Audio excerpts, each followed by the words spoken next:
Usually, when you think of something being dumbed down, the idea is that it gets simplified that way. Donald Trump's great invention has been to create a rhetorical situation where everything gets dumbed down into the state of maximum confusion. It's simplified not in order to make it clearer or more readily accessible, but to make it impossible to comprehend. I'll give you an example. Pope Carl and his missionary, his subordinate, his dacoit, Ringo Starr, have carried on for decades that the Seattle mind can only recognize, and it's probably true about the Seattle mind, what motivates somebody to put their life at risk getting laid in a military industrial complex Venus flytrap on Mount Desert Island. And of course, they scribble between the lines, sexual gratification is the motive.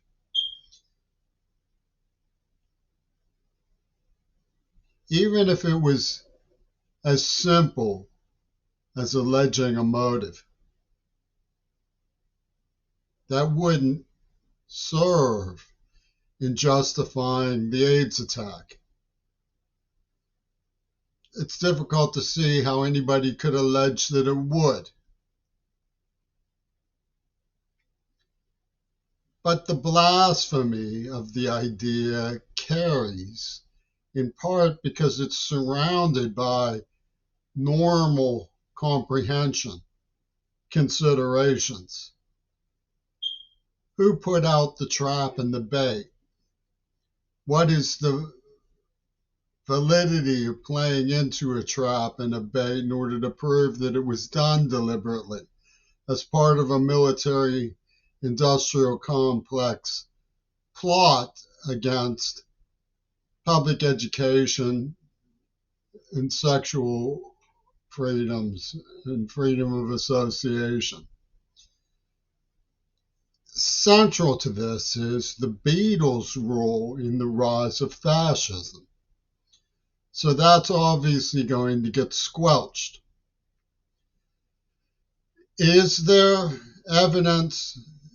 Of course there is. Pope Carl himself said the persona is subjected to forces impinging on its experiences, subjected to degradations.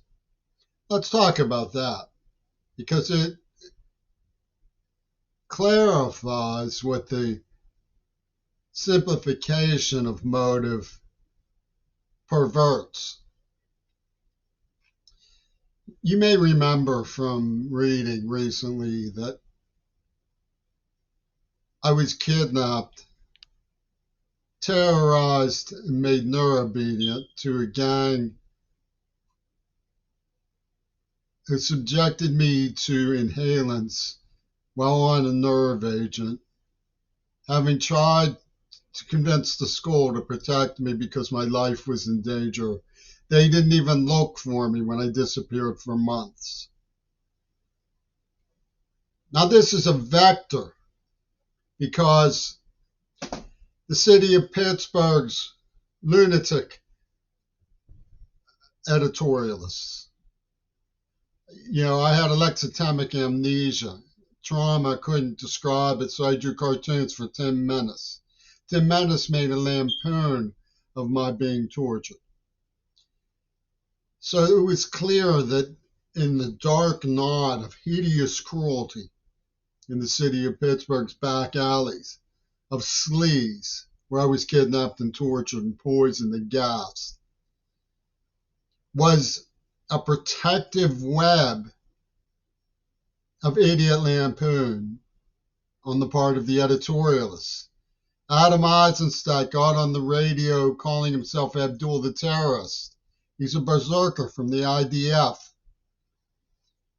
Tim Menace was absolutely no better.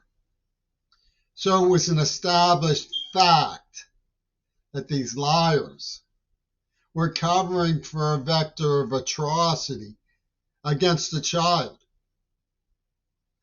So you put that in the situation on Mount Desert Island. The terror that something very macabre was going on that had to be investigated.